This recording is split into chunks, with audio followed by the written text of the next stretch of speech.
ED CBI income टॅक्सची दहशत माजवून विरोधकांना तुरुंगात डांबून महाविकास आघाडीची सरकार पाडून शिंदे अजित पवारला फोडून गुंड मावल्यांना पाठीशी घालून पोलीस खात्याला हाताशी धरून कायदा सुव्यवस्था धाब्यावर ठेवून जरांगे पाटलाच्या आंदोलनावर लाठीमार करून सगळ्यांच्या आरक्षणाचे वाटोळे करून शेतकऱ्यांची वाट लावून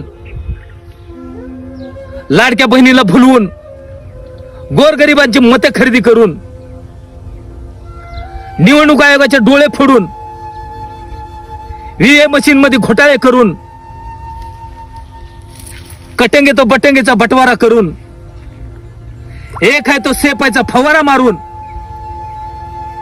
मोदीशापुढे नाक घासून महाराष्ट्र गुजरातला विकण्याचे वचन देऊन महाराष्ट्राच्या जनतेला बर्बाद करण्यासाठी मी पुन्हा आलो महाराष्ट्राचा मुख्यमंत्री बनून।